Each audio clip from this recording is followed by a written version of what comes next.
नमस्कार, आप देख रहे हैं द फुलझड़ी का कल आजकल कार्यक्रम और आइए अब नजर डाल लेते हैं अब तक की बड़ी सुर्खियों पर। 31 मार्च को रिलीज होगी ऋषि कपूर की आखिरी फिल्म शर्मा जी नमकीन। मिस यूक्रेन रही वेरोनिका डिडुशेंको ने दुनिया से मांगी मदद, कहा हमें और हथियार दे। यूपी में सुबह 8 बजे शुरू होगी मतगणना, सुरक्षा के कड़े इंतजाम, 400 कंपनी समेत 70,000 पुलिसकर्मी तैनात।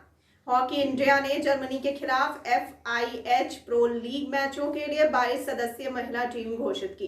जडेजा बने टेस्ट में नंबर 1 ऑलराउंडर। रूस ने बुधवार को यूक्रेन में मानवीय संघर्ष विराम की घोषणा की।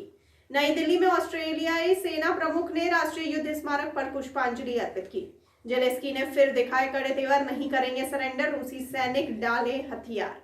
ऑपरेशन गंगा, यूक्रेन में फंसे 8,000 भारतीयों को रोमानिया के रास्ते निकाला गया। बुखारेस्ट से आज अंतिम उड़ान।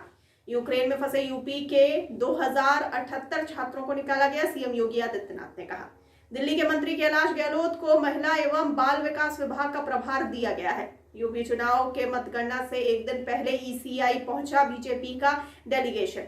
वोटों की गिनती के लिए सुरक्षा के पर्याप्त इंतजाम, यूपी पुलिस का कहना है। उत्तराखंड विधानसभा चुनाव में कांग्रेस को मिलेगा पूर्ण बहुमत, हरीश रावत ने कहा।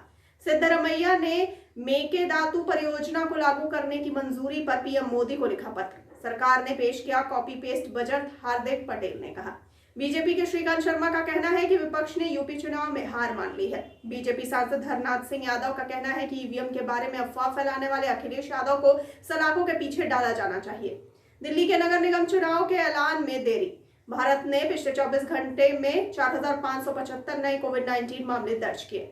यूक्रेन के सबसे कम उम्र के सांसद ने मानवीय प्रयासों के लिए भारत की प्रशंसा की। राष्ट्रपति जेलेंस्की से जुड़ने के लिए पीएम मोदी को धन्यवाद। भारत की सहायता से नेपाल के 3 जिलों में वंचितों को LPG गैस स्टोव सिलेंडर के वितरण के लिए समझौता ज्ञापन पर हस्ताक्षर। पोलैंड और अमेरिका से जेलेंस्की की अपील, यूक्रेन को लड़ाकू विमान देने पर तुरंत ले फैसला। केंद्रीय श्रम मंत्री भूपेंद्र यादव ने महिलाओं के लंबित दावों को निपटाने के लिए EPFO ESIC की सराहना की। 18 महीनों में पहली बार सोने का भाव 55,000 रुपए के पार। मैकडॉनल्ड का कहना है कि रूस में सभी रेस्टोरेंट बंद कर रहे हैं। 2022 के अंत तक रूसी तेल आयात बंद करेगा ब्रिटेन।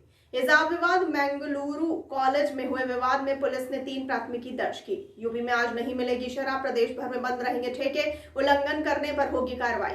जम्मू कश्मीर के उधमपुर में विस्फोट में 1 की मौत, कई घायल। हिमाचल में पैराग्लाइडिंग हादसे में 2 की मौत।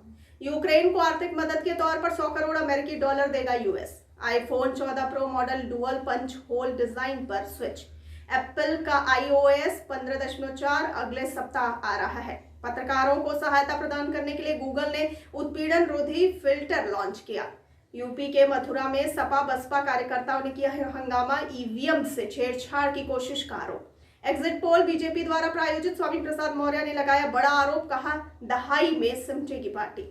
मतगणना केंद्रों की लाइव वेबकास्टिंग के लिए SP का चुनाव आयोग को लेटर लिखा, गड़बड़ी ना हो, निष्पक्ष काउंटिंग हो। और आया में EVM की पहरेदारी में लगे सफाई बोले, जिला प्रशासन पर भरोसा नहीं, बीजेपी जीत के लिए कुछ भी कर सकती है। रूस के हमले की वजह से चेरनोबिल न्यूक्लियर प्लांट में रुका काम, बिजली भी काटी गई। IMF बुधवार को यूक्रेन को 1.4 अरब डॉलर की वित्तीय सहायता देने पर विचार करेगा। रूस ने बढ़ाई यूक्रेनी शहरों की घेराबंदी, राजधानी कीव पर मिसाइल हमले का खतरा, अलर्ट जारी। भारत ने यूक्रेन में फंसे पाकिस्तानी छात्र को बचाया। यूक्रेन से भारतीयों के साथ पाकिस्तान, बांग्लादेश के नागरिकों को भी निकाला, पीयूष गोयल ने कहा। यूक्रेन से 9 बांग्लादेशी भी बचाए गए। शेख हसीना ने पीएम मोदी को कहा धन्यवाद। अमेरिका को रूस के लोगों का उत्पीड़न तत्काल रोकना चाहिए, यूएस में रूसी दूतावास ने कहा। दूसरे दिन भारतीय शेयरों में तेजी, सेंसेक्स 1,223 अंक चढ़ा। रामलला के दर्शन को बड़ी संख्या में पहुंचे रहे श्रद्धालु। कोरोना की सेकेंड वेव के बाद 5 गुना बढ़ी तीर्थयात्रियों की संख्या। फरवरी के दौरान इक्विटी MF में 20,000 करोड़ रुपए का निवेश, लगातार 12वें महीने बढ़त। उन्नाव में काउंटिंग गेट पर कर्मचारी के बैग में मुहर मिलने पर हुआ हंगामा। सपा नेता ने कहा बीजेपी हार रही है, इसीलिए घपला करना चाहती है। चुनाव नतीजों से पहले यूपी में कई जगह EVM पर बवाल, अखिलेश यादव ने कहा सड़क पर उतरे कार्यकर्ता। Volkswagen 2025 तक भारत में लॉन्च करेगी अपनी पहली इलेक्ट्रिक कार। भारत में 2022 टोयोटा ग्लेंजा की प्री बुकिंग शुरू। भारत में लॉन्च हुई लेक्सस NX 350h SUV। 10 मार्च को भारत में दस्तक देगी 2022 BMW X4 facelift SUV। CBI ने पोर्ट ब्लेयर में 2 सीजीएसटी अधिकारियों को रिश्वत लेते गिरफ्तार किया। 11 मार्च से 2 दिवसीय गुजरात दौरे पर पीएम मोदी अहमदाबाद में करेंगे रोड शो। राहुल गांधी की संजय राउत को चिट्ठी, कहा आपको निशाना बनाने वाली जांच एजेंसियों की निंदा करता हूं। इटावा में टायर फटने के बाद डीसीएम से टकराई कार, भीषण सड़क हादसे में 6 लोगों की मौत, 6 घायल।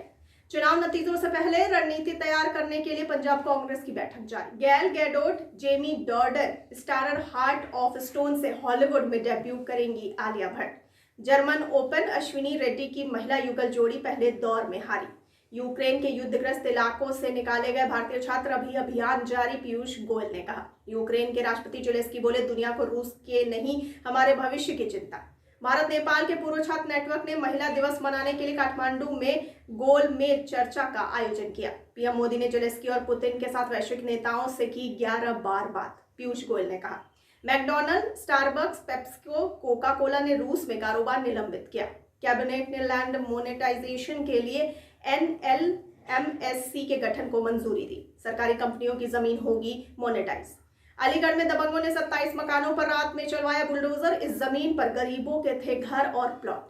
बांदा में पोलैंड से आए 2 नागरिक सीख रहे हैं जैविक खेती के गुण, गांव की जीवन शैली से हुए प्रभावित। और आइए अब जान लेते हैं क्या है 10 मार्च का इतिहास। सन 1922 में महात्मा गांधी को भारत में गिरफ्तार किया गया, देशद्रोह का मुकदमा चलाया गया और 6 साल जेल की सजा सुनाई गई।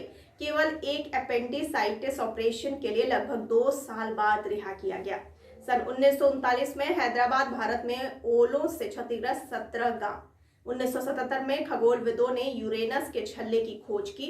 राष्ट्रीय महिला और बालिका HIV एड्स जागरूकता दिवस 10 मार्च को मनाया जाता है।